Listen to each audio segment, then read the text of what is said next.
Placebo est la goutte face à la véritable foi qui est l'océan primordial.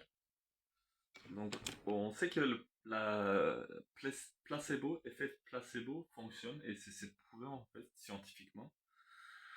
Dans des expériences de laboratoire, on a constaté que, alors qu'on n'avait rien donné à une groupe auquel on avait dit qu'ils avaient euh, ingéré des médicaments, alors que c'était pas du médicament, c'était genre de bonbons, des trucs comme ça, et que ça allait les aider parce que c'était vraiment très très puissant comme médicament ce qu'ils avaient pris, et ça avait aidé énormément à leur guérison. Ils avaient affiché vraiment des avancées incroyables alors qu'ils avaient rien pris en fait. Ils avaient pris des bonbons ou des gouttes d'eau. Voilà, on leur avait fait des piqûres avec de l'eau ou on leur avait donné des bonbons sans goût et ils étaient guéris. Donc le fait placebo, c'est quelque chose qui est en nous. C'est-à-dire qu'en fait, ça montre à quel point nous avons, avec des systèmes de croyances, peu euh, nous pouvons, avec des systèmes de croyances, on peut avoir des déclenchements des hormones, ou je sais pas comment ça fonctionne exactement, mais il y a une certaine forme de bien-être qui apparaît. C'est énormément lié aussi à l'inspiration. Donc l'inspiration, le cerveau une fois qu'il est dans un état de tranquillité, notre respiration il devient beaucoup plus profond et puis beaucoup plus ample, qui intègre beaucoup mieux notre corps. Et la respiration, elle est vraiment très bénéfique. Une bonne respiration. Si on fume pas, si on est dans une atmosphère qui n'est pas très polluée, comme dans des villes extrêmement peuplées et extrêmement polluées par des véhicules ou des déchets des usines. Alors, oui, ça peut être vraiment une source de guérison encore. C'est incroyable en fait, toutes les chances qu'on a. فبأي آلاء ربكما تكذبان. C'est encore une fois, c'est lequel des bienfaits de notre Seigneur nous allons nier. Tout est en fait est fait d'une perfection incroyable. Et mais néanmoins encore, cet effet placebo qui est si bénéfique, si puissant, bah, en fait, par rapport à la connaissance et à obtention du foie véritable, ce n'est qu'une goutte d'eau, en fait. Et par rapport au foie véritable qui est l'océan primordial. Donc, quand les gens ils disent ouais, mais qu'est-ce que ça va m'apporter de croire en Dieu? Ou qu'est-ce qui va m'apporter c'est vraiment le b.a-ba disons, de spiritualité, mais néanmoins, on est vraiment à une époque où on avance pas trop, en fait, par rapport à la spiritualité. On est très, très, très arriéré. C'est, dans tous les domaines, les avancées, nous intéressent beaucoup, surtout dans le domaine matériel. Par exemple, tout ce qui est la science pour faire des lunettes, des verres, tout ce qui est pour faire, je sais pas moi, même des portes blindées. Vous en avez mais si on fait la liste, on va même pas pouvoir finir. Que ce soit des lampes ou autre chose. Et on veut toujours en faire davantage, davantage. On veut toujours très créatif avec ça et régénérer des biens encore et encore. Pourtant, par rapport à la spiritualité, on est très arriéré. On est vraiment au fond du puits obscur, quoi, parce que on espère encore des biens, des cartes qu'on tirerait, des avancées des étoiles au-dessus de nos têtes, qu'on connaît même pas leur nom en réalité. J'ai rencontré beaucoup de personnes qui s'est intéressées à l'astrologie, et leur manque de science, ça m'a toujours terrifié en fait. Et, mais pourtant, encore, leur confiance aveugle à ce qu'ils disent, à, à leurs bêtises en fait, comment ils croient, encore ça me terrifiait davantage. Une fois, à un festival qui se tenait en Allemagne, à Koblenz, le festival Fusion, où j'avais participé une fois, À l'époque, j'étais encore très inquiet. Je regardais tout. Je faisais pas de n'importe quoi, mais je faisais pas tout bien non plus. Donc, j'avais été à ce festival et pendant ce festival-là, en fait, quand j'étais sorti de ma tente, j'avais remarqué dans le ciel quelque chose d'étrange, comme une planète ou une étoile comme ça, qui est rouge. Je me suis dit, dis donc, c'est bizarre celui-là, celui-là, je l'ai pas souvent vu. Et j'avais regardé sur mon téléphone et qu'est-ce que c'est? Et c'était un étoile qui apparaissait ou je sais pas quoi, une étoile rouge. Et j'ai dit, ah, c'est bizarre ça, donc c'est bien que je l'ai remarqué. Et le lendemain, dans une cercle où il y avait quelques personnes, où on était assis, on discutait, il y avait une fille encore qui disait qu'elle était spirituelle, etc., etc., et qu'elle était dans l'astrologie, etc. J'ai dit, ah bah, c'est super, tu dois être donc au courant de toutes les avancées et tout. Et elle dit, ah oui, oui, et moi, et machin. Et je dis, voilà, telle étoile là, là, tu le vois, et il est apparu, tu l'as vu? Non, pas du tout. Ah, c'est- c'est vrai, comment ça se fait, du coup, tu es super avancé. Donc, on espère des tirages de cartes comme des tarots ou je sais pas moi, de regarder dans une boule cristal ou des médiums qui essayent d'avoir des informations de monde des esprits. Et c'est très archaïque. C'est très très archaïque. La science qu'on met dans une porte blindée est beaucoup plus puissante que la puissance qu'on met à développer vas-y. À développer une spiritualité réelle. Donc, spiritualité réelle, qu'est-ce que j'entends par là? C'est au jour d'aujourd'hui, sans faire énormément disons, d'explications, d'une façon très concise, bref, je dirais, c'est pour moi, bien sûr, c'est aujourd'hui, c'est l'islam. Mais l'islam, pas l'islam pratiqué par tout le monde, effectivement. C'est pas non plus pour les dénigrer, hein. Au contraire, je voudrais que tous ils arrivent vraiment à la compréhension de l'islam que moi je me suis porté. Bien évidemment, en faisant beaucoup de recherches, en ne restant pas stagné à ce qu'on me servait comme étant la pratique de la religion. Et donc, il a fallu dépenser beaucoup d'heures, il a fallu questionner énormément pour enfin avoir un début en moins d'une pratique digne de ce nom. Donc, mon pratique de l'islam au jour d'aujourd'hui se limite bien évidemment au courant exclusif et à la négation de tout ce qui est hors Coran. C'est-à-dire que, mais en disant cela, je ne rejette absolument pas toutes les hadiths, si bien que je suis très très réticent vis-à-vis des hadiths. C'est-à-dire que s'il y a une moindre effet négatif par rapport au Coran, bah je rejette le hadith quoi. Il n'y a pas de discussion. C'est-à-dire que par exemple le Coran, il me dit que le Coran même, il est venu pour confirmer le Kitab al-Muqaddas, le livre saint, qui est la Bible en fait, qui est la Torah, qui est les psaumes de David, qui est l'évangile de Jésus, paix sur eux.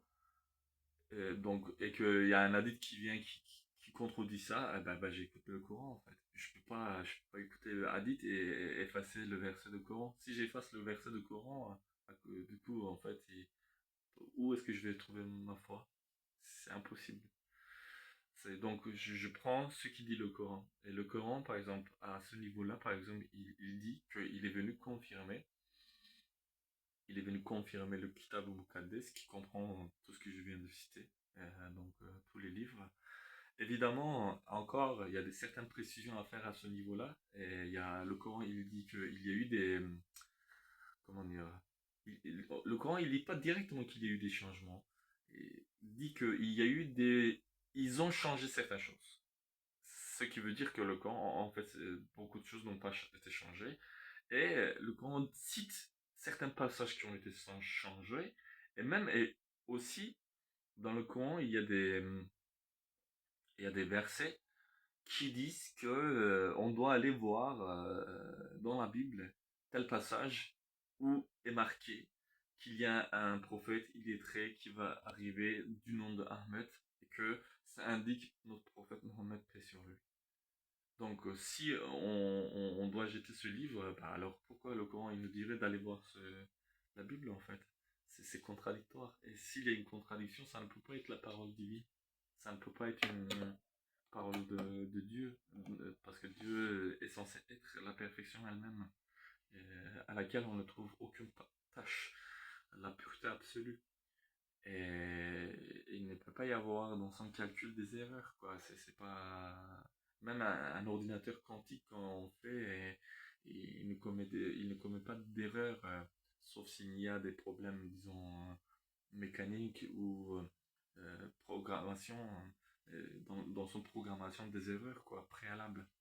Or, un ordinateur quantique est fait par nous, par des hommes qui sont, euh, disons, qui peuvent faire des erreurs, quoi. On peut faire des erreurs. On vit dans un monde encore à lequel on est soumis à certaines lois, alors que Dieu, il est pas soumis à quoi que ce soit. Il est transcendant et il a besoin de rien. Il est la source même de la connaissance. Donc, il ne peut pas faire d'erreur. Il connaissait aussi bien le temps infini dans le passé. En réalité, il est même inadéquat de dire un temps infini. C'est, on ne le sait pas en fait. C'est une velle, comme on dit en fait. Une velle, peut-être infinie, on peut dire, oui, mais c'est dans le passé, velle. Souvent, on utilise cette expression pour le futur infini, le futur et le paradis infini, l'enfer infini. Et après ce temps qu'on va vivre, on est dans un espace sombre pour le moment. Et on est soumis à cette loi du temps qui nous semble à nous avancer en fait, comme nous on le perçoit. Et fut un temps, il y avait que le temps de Dieu en fait, qui était level.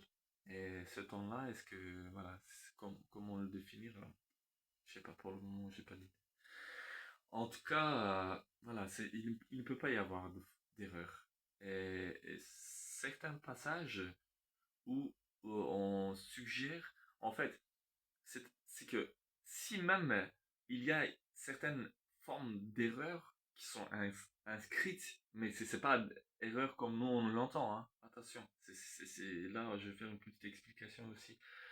Euh, c'est fait exprès en fait. C'est c'est c'est mis là pour qu'on remarque cette erreur et c'est pas une erreur en fait en réalité, c'est une indice. C'est un aya, comme on dit. C'est un signe qui indique une intelligence derrière elle. Donc, par exemple, dans tous les évangiles, nous sommes témoins de crucifixion de Jésus, paix sur lui. Et, ouais, et toute la fin des évangiles, en fait, ça nous raconte ça. Il y a eu ça, Jésus il a été mis sur la croix, il y avait deux autres personnes à ses côtés. Donc ça signifie encore la Trinité, etc., etc. Ensuite, il est mort, on l'a transpercé, il a saigné, on l'a descendu, et il y a eu la piété. Et ensuite, on l'a enseveli dans une grotte, et puis il y a eu 3 jours il y a eu le Shabbat le lendemain. Et ensuite, 3 jours plus tard, il a vaincu la mort. Mais déjà, comment Dieu il peut vaincre la mort? C'est pas lui qui a créé la mort. Ouais, ça rend des débats vraiment des enfants de 3 âges, mais tellement qu'on nous a ratatinés avec des conneries et que toute une civilisation s'est battue sur ces choses-là, qu'aujourd'hui on n'arrive pas à dire, mais en fait, vous avez marché juste du sable mouvant, mec, désolé, mais c'est il n'y a rien à faire, voilà, c'est ajouter tout ça. Mais on va faire le tri, je pense, avec la permission de Dieu. Donc, euh, voilà, c'est quand on nous raconte tout ce passage où Jésus serait mis en croix, mort, ressuscité. Ensuite, après ayant fait son dernier repas avec les disciples, élevé au ciel, nous est raconté dans la Bible, et le Coran nous dit qu'en fait, il sait pas ça. Le Coran il dit que c'est pas ça. C'est pas ça du tout.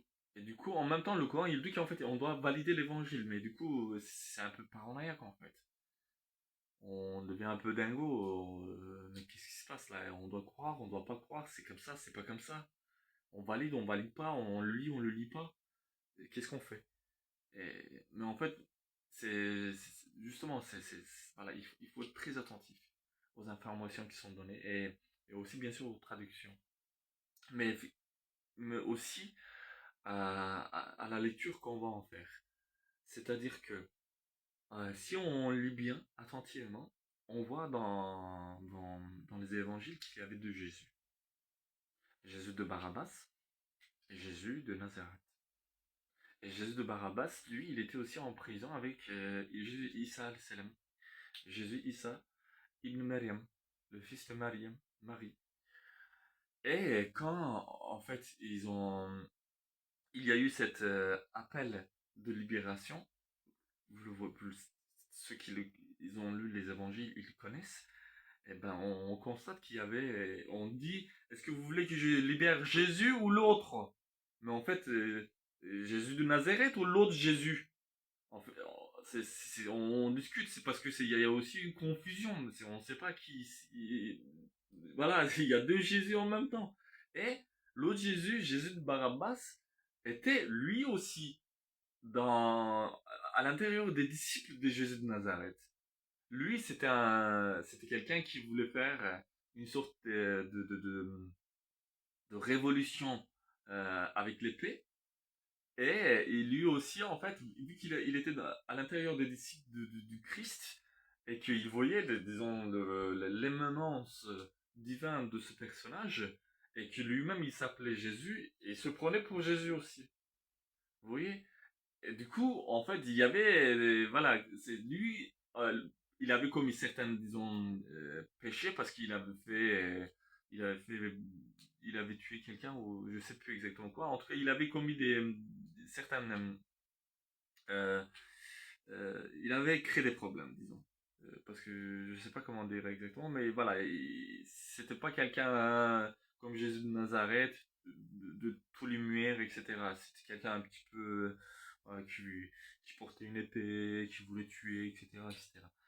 Et quand il a fallu, voilà, en fait, on a mis sur la croix pas Jésus de Nazareth, mais l'autre Jésus, Jésus de Barabbas.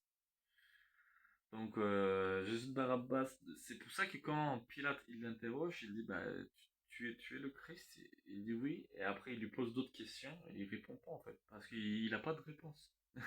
C'est- il veut pas répondre. Si c'était Jésus de Nazareth, il aurait répondu toutes les questions parce il était soutenu par le Saint-Esprit.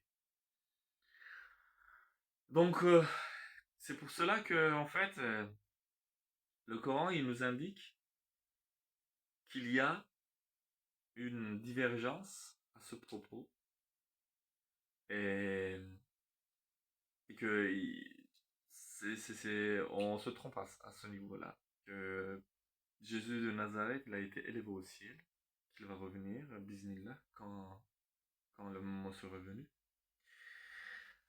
Et celui qui a été mis sur la croix et qui a dû souffrir était Jésus de Barabbas. Il y a eu vraiment une crucifixion pour mettre en crucifixion Jésus de Nazareth, le Messie, mon cher Père David, la maison de David. Mais il est, en fait, il a été sauvé par la grâce de Dieu, en fait, voilà, et c'est l'autre qui a été mis en croix. Voilà, c'est en tout cas de mes lectures, de mes recherches, c'est ce que j'ai retiré comme compréhension et connaissance. Et je peux les justifier par texte et par aussi des commentaires qui peuvent nous faire comprendre cette science-là. Donc, c'est la science du livre, c'est quelque chose. Elle est vraiment très lourde. C'est pour ça que dans le Coran, il est dit, eh ben, on a proposé ce projet aux montagnes à d'autres makhloukas, à d'autres créatures. Ben, ils ont dit non, en fait, on veut pas, on peut pas. C'est, et nous, parce qu'on est un peu naïf, je crois. C'est dans notre création, Dieu nous a créé un petit peu joyeux. Il y a vraiment une certaine forme euh, d'enfance en nous. Et cet enfant, voilà, sans beaucoup de connaissances, il dit oui à beaucoup de choses, sans en être sûr. Mais même si on n'est pas sûr, Dieu est sûr. Donc si lui, il a fait confiance et qu'il nous a délégué ces choses-là, bah, qu'il en soit ainsi. Voilà. Je rappelle, si la placebo est la goutte d'eau pour une guérison, face à la véritable foi, la foi est l'océan primordial. Salam alaikum.